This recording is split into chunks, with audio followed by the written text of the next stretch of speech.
ഇക്കഴിഞ്ഞ തെരഞ്ഞെടുപ്പിൽ ഇടതുപക്ഷ ജനാധിപത്യ മുന്നണിക്ക് പൊതുവെയും മാർക്സിസ്റ്റ് കമ്മ്യൂണിസ്റ്റ് പാർട്ടിക്ക് പ്രത്യേകിച്ചുമുണ്ടായ തിരിച്ചടി വളരെയേറെ പ്രത്യാഘാതങ്ങൾ ഉണ്ടായിക്കൊണ്ടിരിക്കുന്നു എന്നാണ് മാധ്യമങ്ങളിലൂടെ പൊതുസമൂഹം മനസ്സിലാക്കിക്കൊണ്ടിരിക്കുന്നത്. കഴിഞ്ഞ 10 വർഷമായി മാർക്സിസ്റ്റ് പാർട്ടിയുടെ അനിഷേധ്യ നേതാവായി യഥാർത്ഥത്തിൽ ഒരു രാജപദവിയോടുകൂടി ഏകാധിപതിയായി പ്രവർത്തിച്ചിരുന്ന ശ്രീ പിണറായി വിജയൻ്റെ പതനം എല്ലാവരെയും അത്ഭുതപ്പെടുത്തി എന്നതാണ് പരമമായ യാഥാർത്ഥ്യം. അദ്ദേഹം അത് അർഹിക്കുന്നതാണ് എന്ന് അദ്ദേഹത്തിൻ്റെ പാർട്ടിയിലുള്ള ആളുകൾ പോലും ഇപ്പോൾ പറഞ്ഞു തുടങ്ങിയിരിക്കുന്നു. അതാണ് ഇതിനകത്ത് ഏറ്റവും കൗതുകകരമായിട്ടുള്ള കാര്യം. 10 വർഷം മുഖ്യമന്ത്രി ആയിരുന്നപ്പോൾ എല്ലാ ആളുകളെയും കടക്ക് പുറത്ത് എന്ന ആജ്ഞയോടുകൂടി പുറത്ത് മാറ്റി നിർത്തുകയും എല്ലാം തൻ്റെ കയ്യിലാണ് എന്നുള്ള മട്ടിൽ രാജാധികാരത്തോടുകൂടി ഒരു ധാർഷ്ട്യത്തോടുകൂടി ധിക്കാരത്തോടുകൂടി കേരളം ഭരിക്കുകയും ചെയ്ത ഒരു മുഖ്യമന്ത്രിക്കുണ്ടായ ദയനീയമായിട്ടുള്ള പതനം, അല്ലെങ്കിൽ അദ്ദേഹം നേതൃത്വം കൊടുക്കുന്ന ഒരു പാർട്ടിക്കുണ്ടായ അപജയം വളരെ വലുതാണ് എന്ന് ഇപ്പോൾ തിരിച്ചറിഞ്ഞിരിക്കുകയാണ്. ആദ്യമൊക്കെ ഈ തോൽവി പോലും അംഗീകരിക്കാൻ അദ്ദേഹത്തിന് സാധ്യമായിരുന്നില്ല. യഥാർത്ഥത്തിൽ ഇപ്പോൾ ഇതിൻ്റെ വിലയിരുത്തൽ നടന്നുകൊണ്ടിരിക്കുമ്പോഴാണ് അതിനേക്കാൾ വളരെ കൗതുകകരവും ഭയാനകവുമായ ചില തീരുമാനങ്ങൾ അല്ലെങ്കിൽ നിർദ്ദേശങ്ങളുമായി സാധാരണ അണികൾ പോലും മുന്നോട്ട് വന്നിരിക്കുന്നത്. അണികൾ ജില്ലാ അടിസ്ഥാനത്തിലുള്ള അവലോകന യോഗങ്ങളിൽ പച്ചയായി പറഞ്ഞിരിക്കുന്നു, ശ്രീ പിണറായി വിജയൻ്റെയും ഈ പാർട്ടിയുടെ സെക്രട്ടറിയായി എം.വി. ഗോവിന്ദൻ്റെയും നേതൃത്വത്തിൽ ഒരു നിമിഷം പോലും മുന്നോട്ട് പോകാൻ തയ്യാറല്ല.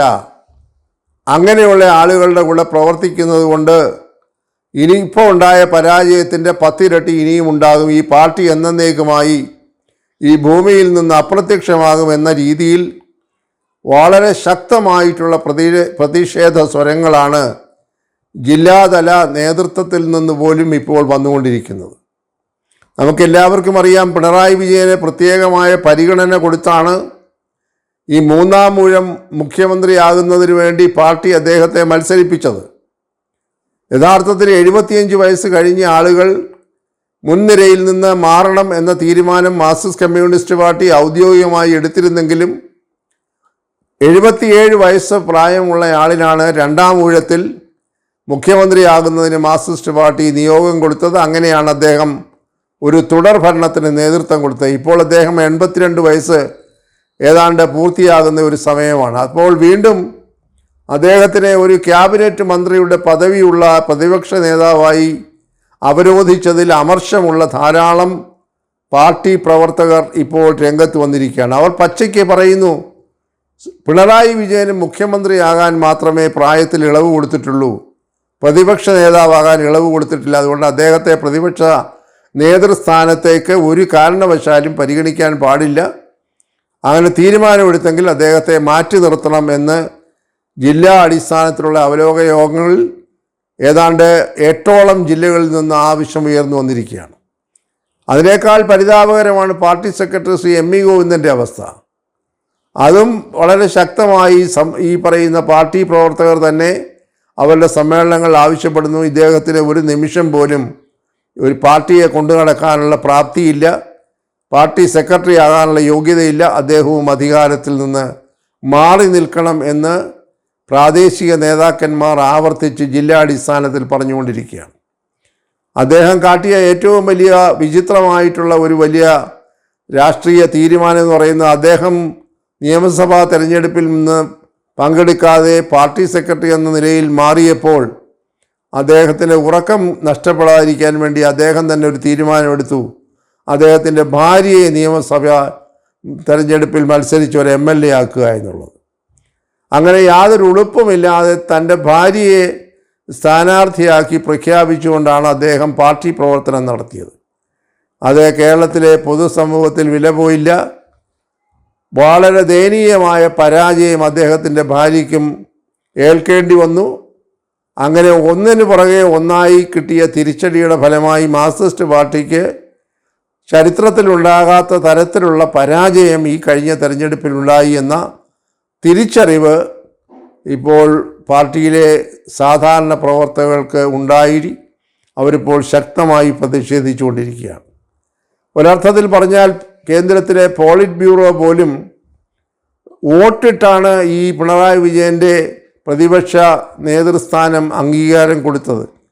അത് എത്ര ദയനീയമായ അവസ്ഥയാണ്. കാരണം പോളിറ്റ് ബ്യൂറോ എന്ന് പറയുന്നത് മാർക്സിസ്റ്റ് പാർട്ടിയെ സംബന്ധിച്ച് പരമാധികാര ഉന്നത സമിതിയാണ്. അതിലുള്ള ചില അംഗങ്ങൾ പോലും പച്ചയായി പറഞ്ഞു, പരസ്യമായി പറഞ്ഞു, പിണറായി വിജയനെ പ്രതിപക്ഷ നേതാവാക്കാൻ പാടില്ല. കാരണം ഈ മാർക്സിസ്റ്റ് പാർട്ടിക്ക് കേരളത്തിലുണ്ടായ പരാജയത്തിൻ്റെ ഏറ്റവും പ്രധാന ശില്പി ഈ പിണറായി വിജയനാണ്. അദ്ദേഹത്തിൻ്റെ ശരീരഭാഷ, ധിക്കാരം, ധാർഷ്ട്യം, ആളുകളെ അപമാനിക്കുന്ന രീതിയിലുള്ള പദപ്രയോഗം, പരനാറി, ചെറ്റ, കുലംകുത്തി, ഇതൊക്കെയാണ് ഒരു മുഖ്യമന്ത്രിയുടെ നാവിൽ നിന്ന് വന്ന വാക്കുകൾ. രാഷ്ട്രീയ എതിരാളികളെ ഇത്രയും നീചമായ, ഹീനമായ, ഓടയിലെ ഭാഷയിൽ വിശേഷിപ്പിച്ച ഒരു മുഖ്യമന്ത്രി ഇന്ത്യയിൽ ഒരു കാലത്തും ഒരിടത്തും ഉണ്ടായതായി കേട്ടിട്ടില്ല. ഇതിൻ്റെ എല്ലാം കടുത്ത തിരിച്ചടിയാണ് അദ്ദേഹത്തിന് ഇപ്പോൾ ലഭിച്ചത്. അദ്ദേഹം മാധ്യമപ്രവർത്തകരോട് പോലും കടക്ക് പുറത്ത് മാധ്യമപ്രവർത്തകർ ചോദ്യങ്ങൾ ചോദിക്കുമ്പോൾ വീട്ടിൽ പോയി ചോദിക്കുക, ഇത്ര തരം താണ രീതിയിലായിരുന്നു ഒരു മുഖ്യമന്ത്രി കേരളത്തിൽ സംസാരിച്ചിരുന്നതും പെരുമാറിയിരുന്നതും എന്ന് ഇപ്പോൾ വളരെ വ്യക്തമായിരിക്കുകയാണ്. അതിൻ്റെ എല്ലാം കനത്ത തിരിച്ചടിയാണ് ഈ പിണറായി വിജയൻ്റെ മുഖത്തിനേറ്റത്. അദ്ദേഹത്തിൻ്റെ പുറകിൽ നിഴലായി നടന്ന, സ്വന്തമായി യാതൊരു തീരുമാനമെടുക്കുവാനും പ്രാപ്തിയില്ലാതെ പിണറായി വിജയൻ്റെ നിഴലായി പിന്നാലെ നടന്ന ഈ പാർട്ടി സെക്രട്ടറി എം.വി. ഗോവിന്ദനും അതിനേക്കാൾ ദയനീയമായ ഒരവസ്ഥയിലാണ് ചെന്നുപെട്ടിരിക്കുന്നത്. ഈ രണ്ടാളുകളും ഇനിയും നേതൃസ്ഥാനത്തിരിക്കാൻ പാടില്ല എന്ന് അതിശക്തമായ രീതിയിൽ പ്രതിഷേധം താഴെ തട്ടിൽ നിന്ന്, ബ്രാഞ്ച് തലത്തിൽ നിന്ന്, ഏരിയ തലത്തിൽ നിന്ന്, ജില്ലാ തലത്തിൽ നിന്നൊക്കെ വന്നു കഴിഞ്ഞിരിക്കുന്നു. തിരുവനന്തപുരം, കൊല്ലം, ആലപ്പുഴ, എറണാകുളം, പത്തനംതിട്ട ജില്ലകളിലെ സമ്മേളനങ്ങളിലെല്ലാം ഇവർക്ക് രണ്ടുപേർക്കുമെതിരായ അതിശക്തമായിട്ടുള്ള വികാരമാണ് പാർട്ടി പ്രവർത്തകർ പ്രകടിപ്പിച്ചുകൊണ്ടിരിക്കുന്നത്. ഇപ്പോൾ മാർക്സിസ്റ്റ് പാർട്ടി നേതാക്കന്മാരായ ഈ രണ്ടുപേർക്ക് മറ്റ് പാർട്ടികളിൽ നിന്നല്ല എതിർപ്പ് നേരിടേണ്ടി വരുന്നത്, സ്വന്തം പാർട്ടിയിൽ നിന്ന് തന്നെയാണ് എന്നുള്ളതാണ് ഏറ്റവും വിചിത്രമായ സംഗതി. അപ്പോൾ ഇവരുടെ നേതൃത്വത്തിൻ്റെ ഒരു മാന്യതയും വിലയും ഒക്കെ എത്ര തകർന്ന് അടിഞ്ഞിരിക്കുന്നുവെന്ന് അതിൽ നിന്ന് മനസ്സിലാക്കാം. പക്ഷേ എന്നാലും നേരത്തെ സൂചിപ്പിച്ചതുപോലെ ഒരു മന്ത്രിയുടെ പദവിയുള്ള പ്രതിപക്ഷ സ്ഥാനത്ത് കൊട്ടാര സദൃശമായിട്ടുള്ള വീട്, 20-25ഓളം അംഗരക്ഷകർ അല്ലെങ്കിൽ പരിചാരകർ, സേവകർ, സർക്കാർ ചെലവിലുള്ള വാഹനം, ഓഫീസ്, ഇതെല്ലാം അനുഭവിച്ചുകൊണ്ട് മുന്നോട്ട് പോകാൻ ഒരിടം കിട്ടുമ്പോൾ പിണറായി വിജയൻ എന്ന് പറയുന്ന ആളിൻ്റെ കമ്മ്യൂണിസ്റ്റ് പ്രവർത്തന ശൈലിയൊക്കെ അദ്ദേഹം മടക്കി പോക്കറ്റിലിട്ട് ഏതാണ്ടൊരു ആഡംബര ജീവിതം തുടരാൻ തന്നെയാണ് ഇനി ശിഷ്ടായുസിലും അദ്ദേഹം തീരുമാനിക്കുന്നതെന്നാണ് മനസ്സിലാകുന്നത്. അത് ഉണ്ടാക്കുന്നതായിട്ടുള്ള അപജയം, അതിൻ്റെ പാർട്ടിക്കുണ്ടാകുന്ന പ്രത്യാഘാതങ്ങളൊന്നും അദ്ദേഹം തിരിച്ചറിയാൻ തയ്യാറായിട്ടില്ല. അദ്ദേഹം ഒരു കാരണവശാലും പ്രതിപക്ഷ നേതൃസ്ഥാനത്തു നിന്ന് മാറുകയില്ല. കാരണം അതിൽ കിട്ടുന്ന ആനുകൂല്യങ്ങളാണ് അദ്ദേഹത്തെ സംബന്ധിച്ചിടത്തോളം ഏറ്റവും പ്രധാനം. ഒരു ചെറിയ പനി വന്നാൽ പോലും അമേരിക്കയിൽ പോയി ചികിത്സിക്കുന്ന ഒരു മുഖ്യമന്ത്രിയായിരുന്നു ശ്രീ പിണറായി വിജയൻ എന്ന് കേരളം കണ്ടതാണ്.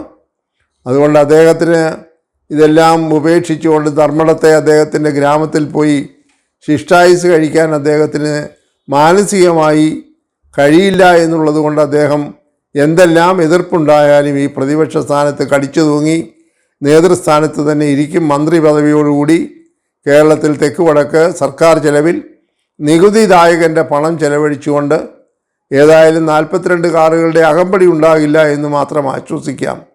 ആ ഒരവസ്ഥയിൽ മാർക്സിസ്റ്റ് പാർട്ടിയെ കൊണ്ടെത്തിച്ച പിണറായി വിജയനും എം.വി. ഗോവിന്ദനും എത്രയെല്ലാം മെഴുകിയാലും അവർ ഉണ്ടാക്കിയതായിട്ടുള്ള ഈ വൻപിച്ച പരാജയത്തിന് പരിഹാരമാവുകയില്ല എന്നാണ് യഥാർത്ഥത്തിൽ നാം മനസ്സിലാക്കേണ്ടത്.